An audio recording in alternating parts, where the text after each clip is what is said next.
the working class rising up. This is the ruling class punching down. My day's bigger than your day.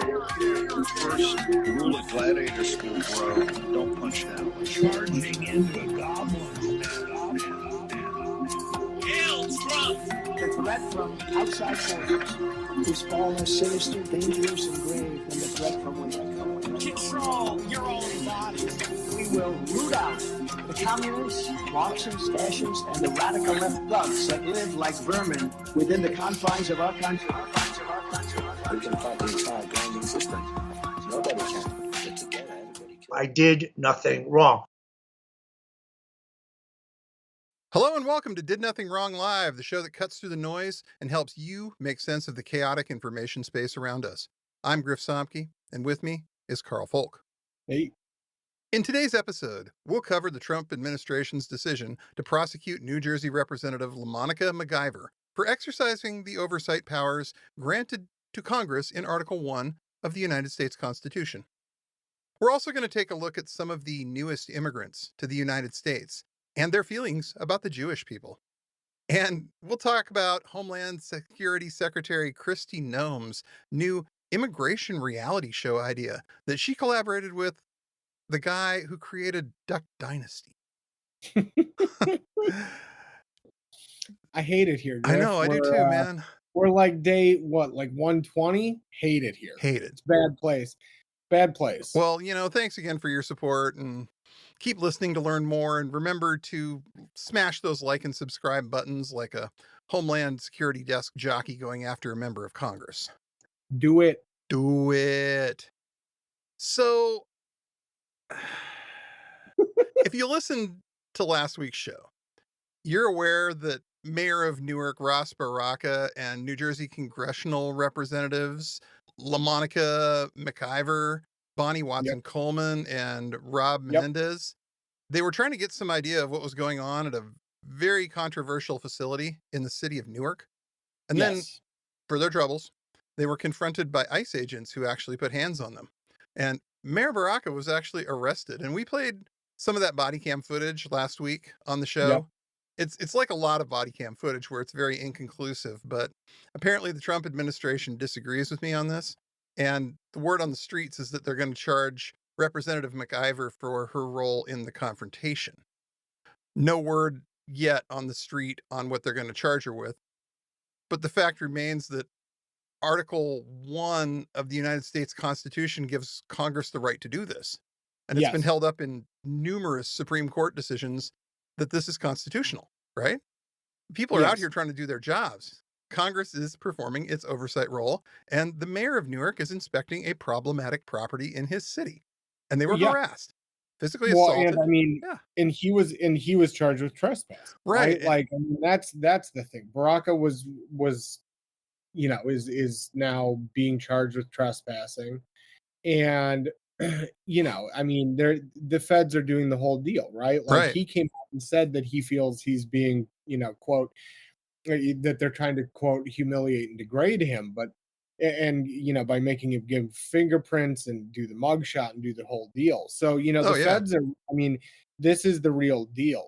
This is an intimidation campaign as well as an attempt to really, accelerate the process. And, none of these charges will probably stick. I mean, like I said up front, the footage is very inconclusive. If anything, it makes the ICE cops look worse. I haven't seen anything that would imply that any of the Congress people or the mayor were out of line here. But like you said, I think we know at this point, it's not about individual convictions. It's about sending a message that this is what's going to happen to you if you question what we're doing in here. You're going to be beat. You're going to be attacked, disappeared, some cases gulagged. And they want us to understand that ending up in CCOT is a real possibility. Yeah, no, and increasingly it looks like it's not just going to be CCOT, right? Like, Trump is now looking to export dissidents all over the world.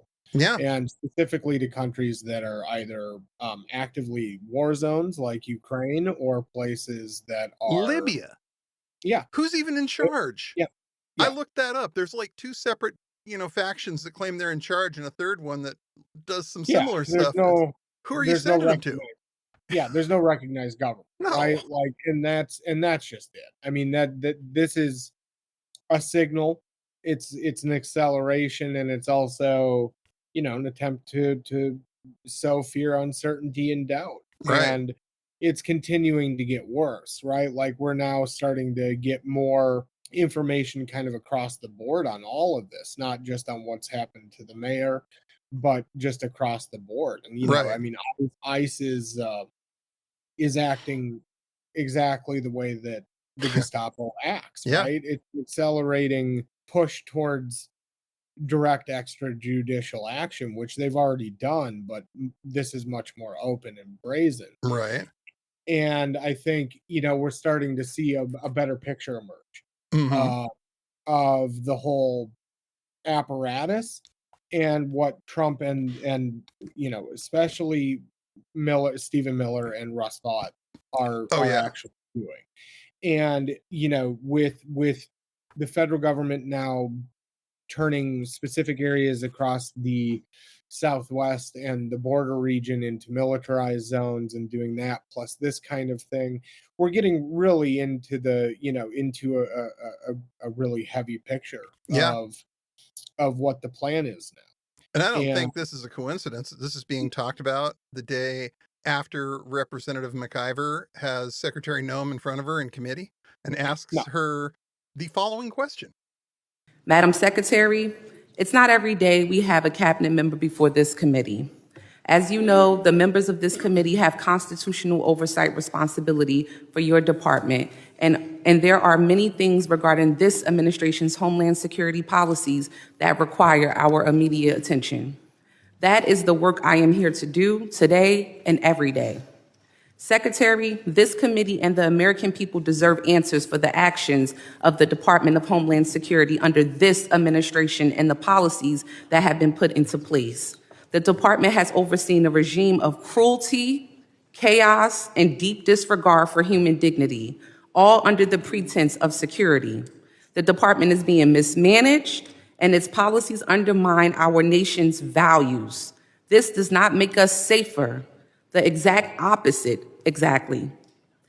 Secretary, we need answers about your department's union busting at TSA, deporting U.S. citizens, terminating the legal status of international students for no apparent reason, and disregarding the rule of law. And this is just so typical of the entire administration. You ask them a pointed question or two, and all of a sudden they're talking about putting you in jail.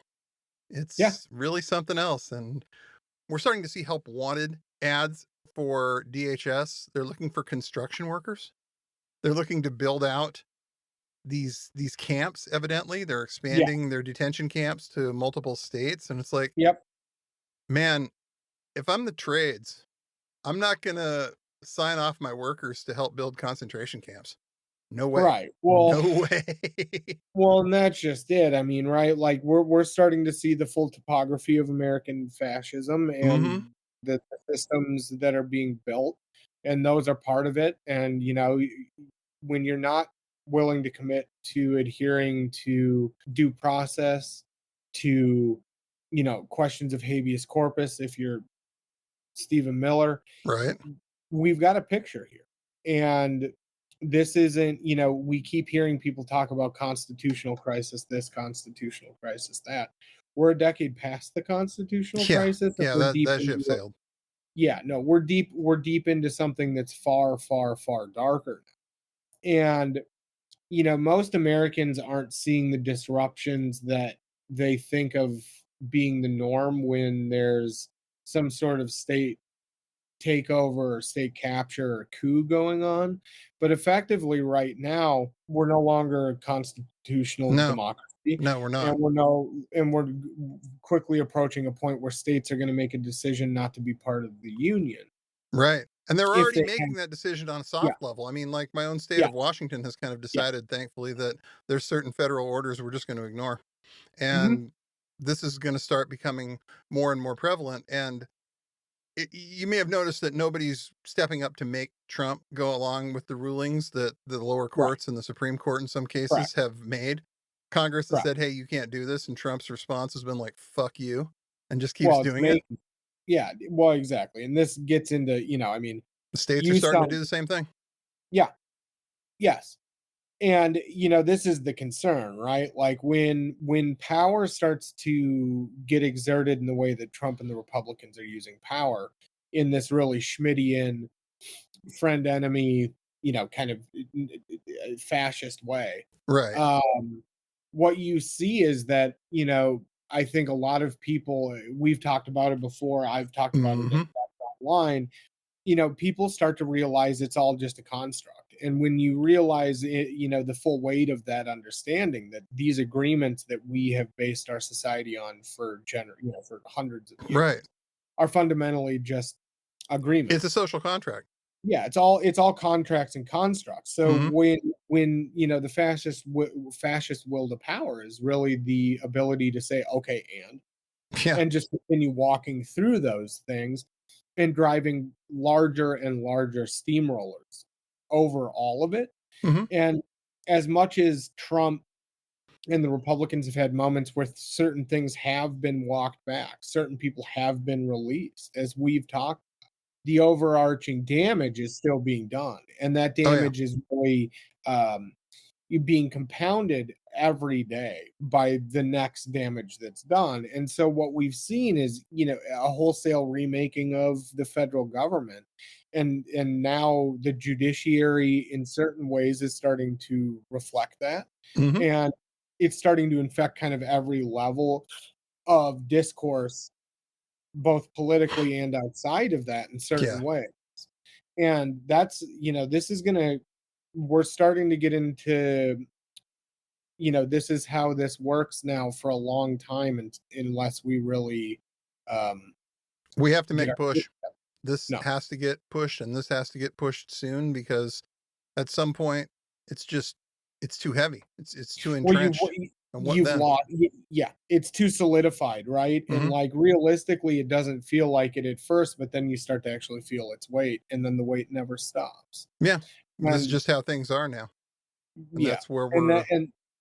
And what we've started to see here is that's being expressed both politically and, more broadly socially. We're starting to see how people are reacting. Yeah, and in some cases, it really has been kind of people moving away from any kind of consumption of media, but in other cases, it's overconsumption. In other cases, it's people really detaching completely from any semblance of like what has actually happened to pursue something that's much safer for them. Right.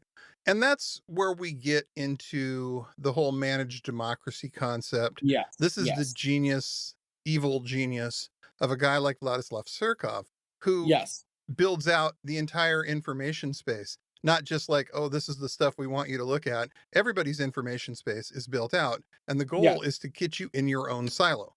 Just the truth is too hard. The truth is too complicated. We can't even find it. What we're going to do is we're just going to check out and like get into our own reality tunnel. And that's all we can really process. And we're just going to live there. Right. Because it's easy, and it's easier in our own reality bubble. And, the whole idea of modern propaganda at some levels to get you to tune out. It doesn't necessarily want you to go over to one side or the other. It's just to exhaust you. And what's been interesting is like Trump is exhausting, but I'd actually argue that Trump 2.0 is not as exhausting as the first time around. He's just much more brutal. So the news cycle is much more just degrading. I had this thought about this the other day, actually, the same sort of thing we're talking about here. I think that there were a lot of people during Trump 1.0 who were actively saying that Trump was behaving in this 2.0 manner. Absolutely. And he wasn't, not yet. He didn't have enough of the state captured to be able to do it. Not like this. I would argue that with almost any of them. Not like this, he didn't. But we are now seeing the exact behavior that there are people that I thought were kind of completely full of shit during Trump 1.0 because they were saying, oh, he's doing all of this, where he was objectively not doing all of this. But now he's doing all of this. So if we could bottle some of that 1.0 rhetoric and say, okay, these people called it back here. These people said it was going to be like this. And sure enough, it turned out to be like this. The reason they were off is because he just didn't have enough of the state to pull it off yet. Now he does. Yeah, And no, that's and why that's you're seeing it. well, I'm someone who was somewhat in that camp, right? Not in the Right. camp that overstepped, but in the sense that, like, he had the impulses there, the pieces that he wanted were on full display. He couldn't achieve them. No. This time he's achieving all of it and plus some. And I think people really wanna play this off as what, as some, "Oh, this is gonna be over in 4 years. Yeah. We're gonna impeach him in 2." It's not like that anymore, No, right? no, it's Like, and not. we've talked about this ad nauseum on this show, but, like, there's no ability to go back now Yeah. because there's nothing to go back to. These people have effectively destroyed the state, Yeah. Trump and smashed the they've state. yeah, He did and it. they fundamentally reapportioned society to their viewpoint, right? And Yeah. they've done that through sheer willpower. They've resegregated a significant portion of civil society through resegregating the government. We can see their end goals here on that. We can see that they're also aiming now for certain things um, through both legal and judicial, or through legal and legislative, tax, that they're really planning something that's much bigger now. Oh, yeah. And this unconstrained vision of the Russ Vought, Stephen Miller, new right kind of triumvirate here is Yeah. bad. And arguably they're not looking towards the next election. They're looking towards the next consolidation of power. Yeah. And we saw another example of that this week where we saw that they finally went ahead and restarted because they had shut down the refugee policy altogether. They weren't letting refugees into the country since the Yeah. Trump administration took over. Didn't matter where you were from. Didn't Yep. matter, what war-torn hell you were fleeing. No, sorry, we don't want refugees. But they finally found it in their hearts to let some of these poor folks in. And you almost have to give it to them. They finally found some refugees that they think are worth having settle in the United States. And who are these poor beleaguered souls, and what kind of persecution must they be fleeing in their homelands to finally manage to melt Stephen Miller's frozen heart? This week, the Trump administration brought a small number of South Africans to the U.S. as refugees, including nearly a dozen who will resettle in Twin Falls, Idaho soon. So the president says he's bringing them here because of the, quote, genocide in their home country. The South African government, though, strongly denies those allegations. Just 4 months ago, Trump suspended the State Department's refugee admissions program. Doing that blocked new refugee admissions for everyone. So local refugee advocates are wondering why the administration is welcoming this group and not others. White South African farmers. Oh, dang. Why didn't I think of that? That's exactly the one. The white fucking boar White farmer. boars. And I'm Yeah. using the phrase farmer loosely Yeah. here because Yes. some of these people are farmers in name only. Finos, Yeah. I mean, we've got a guy by the name of Charles Kleinhaus. And per his own LinkedIn, he owns a granite mine. Honey Badger Granite. Jesus fucking Christ. I know, No, right? that's just it though, right? Like this, we were joking before we turned on the camera today. Like, this real quickly is gonna have to get everyone on understanding, like, the Rhodesia movement, the white identity movement, Christian identity. I mean, this tracks so much of the worst parts of the white power movement and different really extreme subsets. It's almost, if we didn't understand that fascists just wrap everything in absurdity to a point where it's almost painful, we would look at this and be like, wow, this is impressively on the nose. This is, though, exactly how it's going to work, right? Like, under Trump 2.0, under the fascist administration, the people who will get deference are going to be literally other fascists. And in part, that's because Trump wants to import the next 2028. Oh, yeah. The crop of voters, basically. And also because these people want to turn America into a white ethnos. Right. And, you can say, oh, well, maybe you're being a little hard on these guys, but we're not. No, because Mr. Or not? Kleinhaus has plenty of opinions about the Yeah. Jewish people, Yep. namely that they are, quote, untrustworthy and dangerous. And these Yeah. are opinions Wonder. that he likes to post on social media. So Yeah. I we wonder all what know he about it. says. Wonder what he says in private. Exactly. And one of the things that the administration has claimed that they're really focused on right now, and part of the reason that they're deporting students, is anti-Semitism, right? Their own definition of The anti-Semitism. biggest air quotes. The Yeah, biggest air quote, air quote, air quote, air quote. imaginable. We're going to do a lot of air quotes in this show today, folks, because there's a lot of air Yeah. quote stuff going on. So they've been Yeah. saying anti-Semitism is a huge problem, and we are going to deport people for, anti-Semitic statements. We are going to send people out. But they let this guy come in who said all this kind of stuff, and it's like they gave him a chance to walk it back. He did an interview with the Washington Post a couple days ago, Thursday, and he denied being an anti-Semite, saying that Right. he had been taken out of context and that we had him all wrong. I'm going to quote him here. You get angry, you get irrational, you say stupid things, Kleinhaus told the Washington Post. It was completely misinterpreted. It's not against everybody. I was speaking out about the people there. I was very, very angry with the video, and I will protect my Christian heritage and my Christian faith all the way, he continued. I probably should have worded it better. And I gotta say, considering all the history, I'm not sure positioning himself as a Christian defender of the faith against the Jews is really any better than what he's been called out for. In fact, I think it's actually kind of a lot worse. Yeah. This Yeah. is not good, man. And you start talking about how, because the guy's a big, big, big fan of Israel. He loves Israel. He's got all this Yep. Israel stuff on his Facebook, but he Wonder doesn't why. like the Jews. He thinks they're dangerous and trustworthy, but he loves Israel. That's really weird, right? Yeah. Not really. Interesting how we start to get back to the whole far right use of philo-Semitism in place of Mhm. the traditional anti-Semitic attack line. And this is what we've seen now repeatedly over the last 5 years specifically, but this is the way this works now.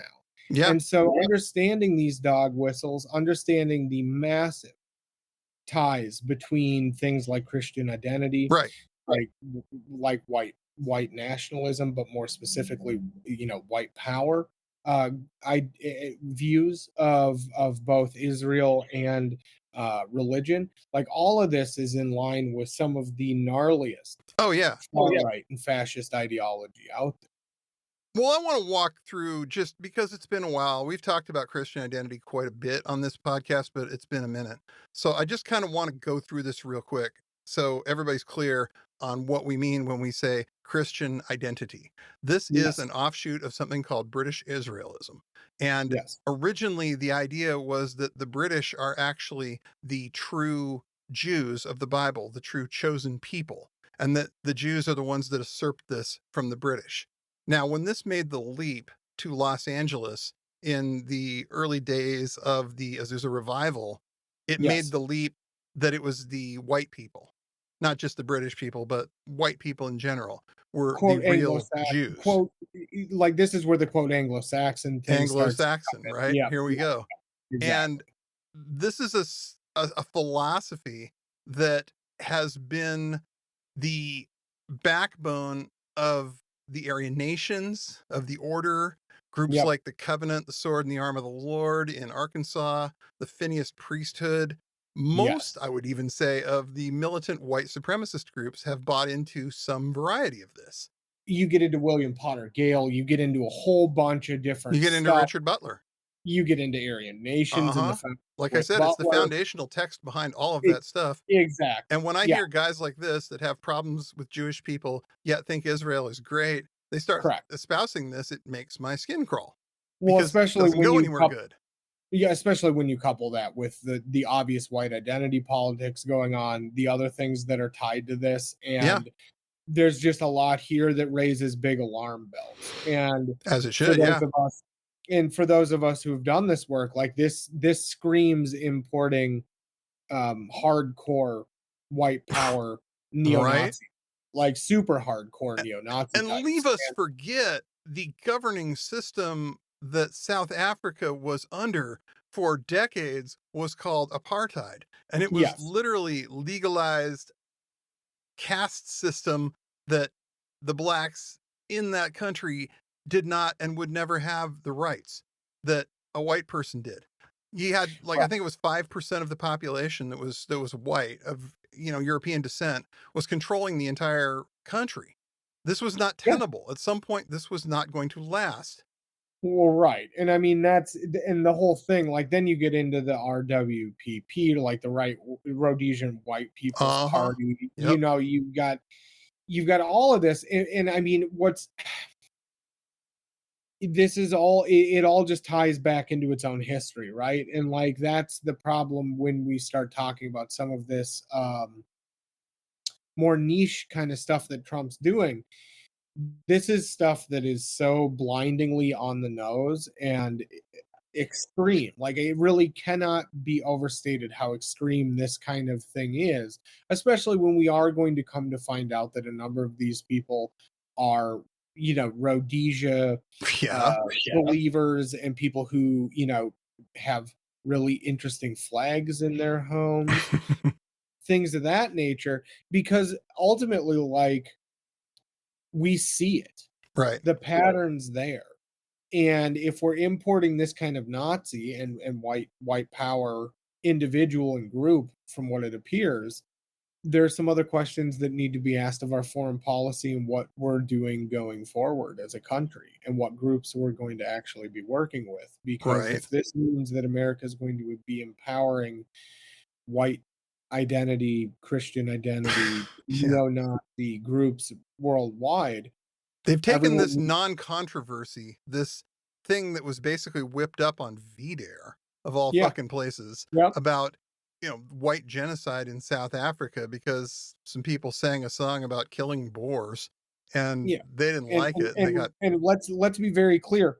Rightly so, they were singing that song about killing Whitey. Excuse me. Sorry, and again, we're two white guys saying this, and I understand that's problematic, but that's the reality. Like, if you choose to be an apartheid regime and you choose to be what's essentially a proto-fascist movement, well, shit. Yeah. Fuck around, find out. Like, that's just the reality. That's just the reality. Like, it's one of those things. Like, these quote white farmers are not white farmers. Like, the largest air quotes possible. And as you said earlier, they're not farmers, right? Like, these are what does a granite mine cost these days anyway? I mean, that's probably more money than I've got in the bank. What about you? Well, and historically, if his family's owned it for any length of time, how do they run it? What do the employees look like? Yes. That's a great question. That's a really great question. And it's interesting that Elon Musk comes from a similar background. All I'm going to say is we are going to hear more and more stories that really don't look outwardly as crazy as they are. And this is an example. Like, they're trying to build a white ethno state. They absolutely are. They're, all of this, we've been inundated for so long with the white birth rate is falling. We need to, all this damn near 14 word shit. And this is what that looks like in practice. They're trying to do the thing to build a country that's white and for white children. Yeah. Yeah. And we've got a new, like, God, and it just gets worse because Kristi Noem, I think, has to be like one of the most just rotten people in national politics. Genuinely an evil person. This is the woman who shot her dog because it wouldn't hunt pheasants, it would only hunt chickens. Yep. This is a woman who has posed out for glamour photos in front of the prisoners at CCOT. They're just, God, what is wrong with her? And now, her latest thing is just, I mean, it's a reality show. And it's not just any reality show. It's a reality show where they're going to have people competing with the prize being U.S. citizenship. Yeah. Like, if you do whatever it takes to, shank your neighbor or whatever, you're going to end up with U.S. citizenship. She's partnered with, like, one of the producers of a show called Duck Dynasty. And I got to be honest, I've never actually watched that. I've watched exactly half of one episode on an airplane one time, and You're a I better can man tell than me. you That's all I know. it is exactly what you would expect Right. from a show that is literally about a family in the South, and their whole thing is basically like, Aren't they like crocodile trappers or something? well, they're duck hunters. Let's Duck just say, hunters. Okay, that's what it is. Right. but See, the told you. whole thing, Never seen it. but like they build their own duck calls, so they're super. I mean, this is a super wealthy family masquerading as a bunch of hillbillies. One of And those, got it. yep, White farmers. you know, so the show is really kind of perfect as the emblem of Trump's like consumer fascism, right? Is like, we are going to fake a show about a family that's actually very well off, making their money off of people they pretend to be, right? And then sell it to you back at a premium. Consumer And fascism. I love that. That is great. That is such a great way to put it. Ultimately, that's what fascism is, right? Is just a malign form of capital. And in America, capitalism's consumerism. Right. And so if you have an American form of fascism, the integral part of that's going to be figuring out how to turn the fascist, you know, terror into a consumptive product. Right. And so this is the first step in that. This is the Paul Verhoeven future, right? Like this is the Running Man. This is the most just like fucked up visions in some way of the 1980s like sci-fi future. Right. And we're you know, they want to build it, right? And some of that's because these people were raised in that culture of watching it, but also because it is the logical endpoint for American capital, right? Is to start consumerizing the terror of the state and human suffering, right? And like Noam is dark. Like she's a bad person, and for her to be kind of just gleefully on board. Well, let me point out that her press secretary, her assistant secretary, Tricia McLaughlin, did tell CNN in a statement that, quote, DHS receives hundreds of television show pitches a year, ranging from documentaries surrounding ICE and CBP border operations to white-collar investigations. Each proposal undergoes a thorough vetting process prior to denial or approval. She says that Noam has not backed or even reviewed the pitch of any scripted or reality show, and that contradicts reporting that the Daily Mail and the Wall Street Journal have reported on. And you find yourself kind of thinking, why all the CYA? Why not just say, no, fuck that. That's just horrifying and terrible, and we're not doing anything like that. Why because not just shoot it down? They're thinking about it. But they're definitely, they're planning to do something along those lines, right? And because it makes a lot of logical sense for what American fascism is and what you need to do as an authoritarian to normalize yourself. Yeah, I mean, his own pitch is The Biggest Loser, but for immigration. Yeah. And the idea of like, we're going to see who wants it the worst in terms of this is not what we were based on. This is not who we are. This is The Apprentice for citizenship. Right. And I mean, The Apprentice, who was the star of that show? Mark Burnett and Donald Trump. Yep. May they all burn in hell. Yeah. No, and I mean, that's just it, right? Like this is the real deal American distillate, like fascism. And the fact that we're even having a conversation about the fact that they're entertaining reality TV based torture, essentially. Yep. And I mean, you were the first person I ever heard use the phrase weaponized unreality. Well, I coined the term for a reason. Right. At the time, it seemed kind of like, whoa, this is really a next level concept. And then reality shows, which are, of course, not reality, which are just gross and dark on their best, days. Yeah. Yeah. Is now taking on the concept of U.S. citizenship. This is literally like corporate power merging with state power. And I believe there was a phrase for that, something to the effect of fascism. Wow. I'm and I mean, this shocked. And they've wrapped it up in concepts that you've been talking about for a couple of years now, saying, hey, Yep.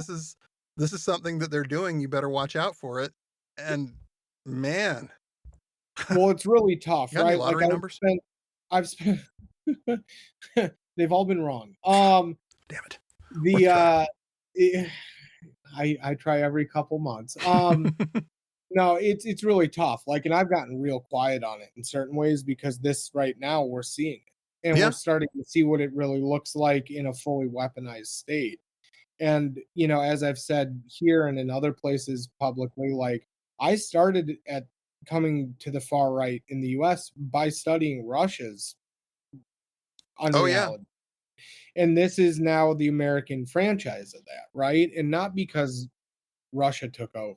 No. But because this is the same thing that has happened every time they've taken over, which is the media reflects the kind of authoritarianism of the movement that's taken over. It's a model that works.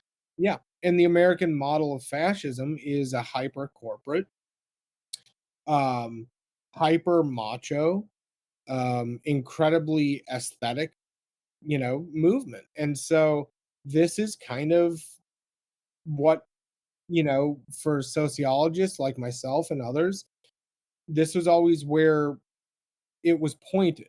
And now to see it, you know, I've been unplugging more than I ever have, partially because we all have to now, but partially because the trajectory from here, barring some massive cataclysm and upheaval, doesn't get better for a long time. And we have to kind of marshal ourselves here to understand that, like, this summer is going to be one of the scarier times in American history. And it's going to be make or break for a lot of things, that's for sure. For pretty much damn near everything. And we're just going to have to accept that and work with it. And it's going to mean being fluid. It's going to mean understanding that these people are no longer some kind of far away, oh, this is something that might happen down the road. It's happening now. Yeah. And the damage that's been done isn't going to be undone without us doing hard work. And, you know, I think all of this, today's episode's been especially dark just because we've sorry about that. Welcome to us having a week. But that's just, you know, the reality is we have to understand the thing we're dealing with to be able to really face it. And with Noam, you know, this is, they will try and monetize every portion of the process of fascist brutality. And I actually think this is going to have harder purchase than some others do, in that I don't think this is going to be widely consumed yet by Americans. And I don't think I think there's a good chance that it doesn't get made for a while. Right. The fear is that it does get made at some point, and that means that the population has become that desensitized to it. Yeah, normalized and desensitized. Because the thing is, they stopped talking about this again, and they shouldn't have, because his poll numbers were going down when they did. Yep. The more you tell Americans about what they're doing in the immigration arena, the less they like it. Yeah. They like to think they're the good guys, and when they have to hear that these folks that are up until now have been, you know, essentially desk jockeys, and I had this argument with a person on Blue Sky the other day who seemed to take issue with my phrasing of desk jockey. He preferred cops that do most of their work remotely over, you know, email from a desk. So I get that desk jockey sounds a little pejorative to you maybe, but the fact is they've pulled these people off desks and they've put them out in the field. Yeah. And we saw that in Worcester, Mass. We saw that in any number of raids that we've seen footage of these guys. You got guys out there wearing cargo shorts doing ice raids. And part of it is because, well, up until recently, these people never actually thought they were going to have to go out in the field because they didn't.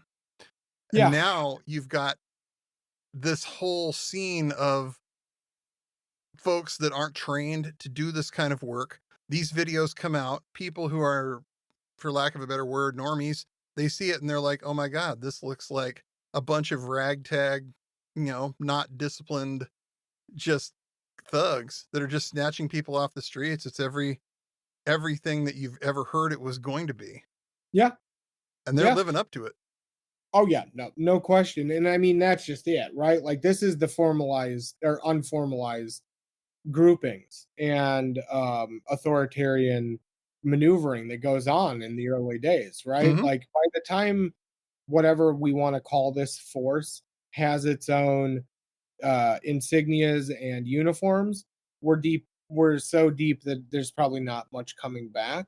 Yeah. So, like, this is the thing, and I think there are some good questions as they are people involved with this paramilitary, are there deputized civilians? Yeah. That's a different line of questioning Sure. though than this, right? And like, I mean, for now, I'm willing to take that guy at face value that these are people 100%. that are in the office that just don't get out much. 100%. And when you take people who are desk jockeys and try to make door kickers out of them, which is what you're looking for here, sometimes it does not go well. No, in fact, 99% of the time it doesn't. As Yeah. much as the police are fuck ups and as much as the police have a track record of being racist, They train for right, this kind of thing, and if they that's didn't, you really yeah, wouldn't want them around. it would be even more fucked. Yeah, Yeah, seriously. exactly. Yeah, no, and that's just it. And like when you do have people in the line of like actual public door kicking, when they don't have any experience, shit looks bad Oh, yeah. because shit is bad. Mhm. And And like with no training, something that's already abhorrent becomes untenable in a way. you can't look away Yeah, from it now. And it's gonna end bad. One of these raids yeah, is gonna end real bad. And we're yeah. gonna get a big national conversation about it. There's gonna be discourse, and everybody's gonna be like, "Well, why did all this happen?" And it's like, because you are doing something immoral. You are doing something Yeah. absolutely immoral, and at some Yep. point, it was gonna blow up in your face because you didn't have the staff, you didn't have the training, you didn't have the resources, you insisted that this all had to be done right now. This was Well, the way to go. and you're doing something that most people recognize correctly for Mhm. being abhorrent. Abhorrent, yeah. It's the best word. This is not something that, I mean, this is just wrong to watch all of this happen and find yourself thinking that they couldn't possibly make it look any worse than this to some extent. This is terrible. Well, and I mean, I think that's the point, right? Mhm. Like, again, it's terror, it's uncertainty, it's doubt, it's all of the things. And like, we have a moral duty to stop these things from happening if you're, Yeah. witnessing. If you see it. And that's really tough for people who have been propagandized for decades to believe that any kind of, resistance, quote unquote, to militarized members of law enforcement is automatically bad. And like, I don't know. It's so hard because you don't want to make a lot of No. No. comparisons, but at the same time, like I keep, you know, I keep watching these raids and these broad daylight, snatch and grabs. And, I really can't not think about the Anne Frank quote of like that, terrible things are happening outside. Poor, helpless people are being dragged out of their homes. Families are torn apart. Men, women, and children are separated. Children come home from school to find that their parents have disappeared. Yeah. And like that, that was what, January of 1943 that Yeah. Anne Frank wrote that. And like, we invoke certain things at certain times, but this is the real deal. And we have a moral duty to stop it. Yeah. And Americans don't have conversations about our moral duty very much. We're not very And good at it. When we do, it something tends to be heavy-handed and just yeah, yep.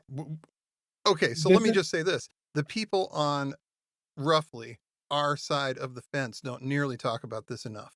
That's yes. The And other guys, that's they it. talk about this kind of stuff all the time, but for the most part, they're full of shit.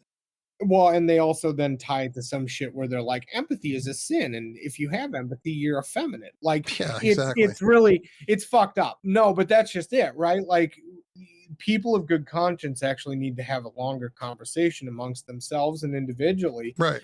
about what actually is their line, because we have crossed most of the lines for like purely from an academic lens, from a counter-authoritarian, counter-far right lens, we've crossed every one of the major bridges that lead to either mass violence or genocide. And we've crossed them without any kind of abandon. And most Americans don't even realize the kind of danger they've been put in. Nope. And that does require us then to have a much different conversation outside of the political, but just our moral duty to others and ourselves and to to democracy. Right. And to restoring democracy in the future, because we don't have it right now. And it's been so quick. It's been so quick to happen. It's not been something that's happened gradually. It's like you can boil the frog so fast the frog didn't realize he was being boiled. And that's what's happened. The thing is, and I think people will come to find this out later, the pot was boiling for 25 years. Yeah. We boiled in 5. That's just how it is now.